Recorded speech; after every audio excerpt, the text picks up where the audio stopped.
Breaking, Microsoft wins. A federal judge in the US has officially denied the FTC's preliminary injunction allowing Microsoft to officially acquire Activision Blizzard in the United States. A huge deal here. This still leaves the UK CMA, however, block to get through to close the deal, but for the US, for it to get approved in the United States of America, that is a big deal, and it's almost all but guaranteed here. So again, that means Xbox, Microsoft is going to own all of these IPs here. Overwatch, Diablo, of course, we're most concerned about Call of Duty, World of Warcraft, Candy Crush, StarCraft, and all that good stuff. Crazy stuff here. So let's go through some more info. But first, what are your initial impressions on this down below? I do have my own thoughts on this as well. It definitely some crazy stuff here. Do you think it's going to be good for Call of Duty? Potentially bad for Call of Duty? Let me know down below. I'll go through what I think in a second. But the judge said this year, this court's responsibility in the case is narrow. It is to decide if, notwithstanding these current circumstances, the merger should be halted, perhaps even terminated, pending resolution of the FTC administration action.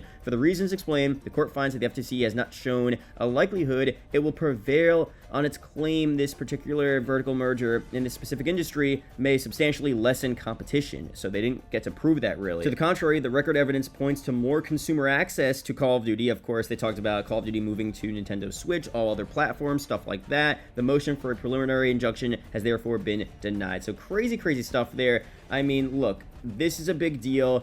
Obviously, Microsoft is a very large company. I've said this before on my stock channel as well. We talk about this actually, but it is a very large company, much larger than Sony. But in terms of gaming, the gaming segment of Microsoft is a lot smaller. So they have a pretty good case to make there where, you know, in terms of gaming, they said third place. They're losing to Sony and Nintendo, and them acquiring Activision just gets them up to a more equal level and potentially still behind that of Sony and Nintendo. So that's the case they made. They won.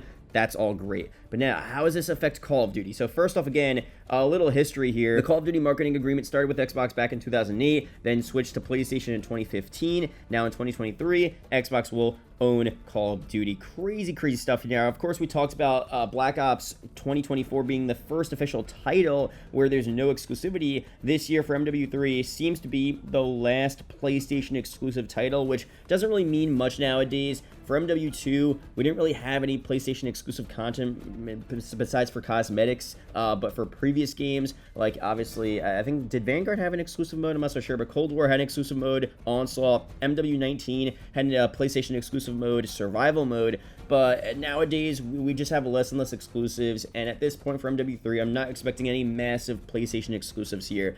But what does this mean for the future? Does Xbox now have exclusives? It seems like no. It seems like Microsoft was pretty adamant on making sure everything was the same on Sony, that at least that was their case to court. I doubt they would go back on that there and say, okay, actually, now that we bought Activision, we're going to have a ton of exclusives on our platform. You got pranked, FTC, you know what I mean? They're not going to do that. So I think for the future, pretty much all of the content will be the same across platforms, which I think is good overall.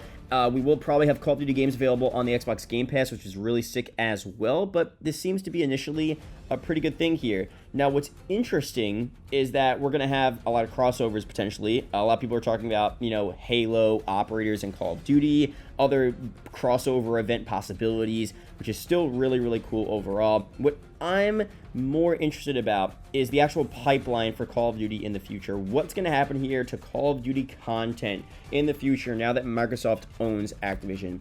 Are they going to be, you know, incentivized to continue to release Call of Duties every year? Since Microsoft is a much larger company and they make a ton of money, maybe they're not going to be as eager to, you know, make as much money as possible on these games and potentially allow for longer dev periods to make these games better, and in turn potentially get more money from that, because they figure, you know what, we don't need that annual cash flow like Activision needed, because Activision solely relies on these games here. Microsoft doesn't solely rely on that. So maybe, just a question here, just a thought I have, they're going to take more time to make Call of Duties, maybe rely less on microtransactions, maybe, I don't know, probably not. They're probably still going to want to make as much money as possible, you know, that's just how business works, but potentially we can get better quality Call of Duty games. We'll see what happens there. Also, does Microsoft now have the backing to support bigger and better games? Does Microsoft pour more money into their gaming segment, especially for Call of Duty, to have games that are, again, completely finished, larger dev teams to make sure there are no bugs, more post-launch content,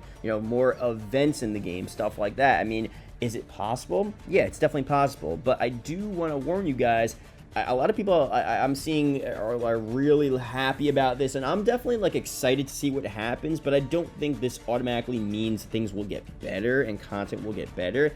Just have to wait and see. I'm hopeful that a big company is backing Call of Duty, and I think they could potentially see, they definitely see the long-term value of Call of Duty. If they're going to buy the whole company there, obviously they definitely want a lot of the mobile gaming stuff a part of Activision, which they've said previously, but they definitely understand how big of a deal Call of Duty is to them, so they're going for that. But the problem is here, do they care that much to make better games? You know what I mean? You could give the flip side argument to where Microsoft is such a big company, they don't need to rely on Call of Duty revenue as much, so therefore, what's the real drive to give us more Call of Duty content if they're not really relying on that, right? It's the opposite thing there. With Activision, they, you know, a majority, not majority, but a lot of their revenue comes from Call of Duty. The other comes from Candy Crush, stuff like that, but a lot of the revenue comes from Call of Duty.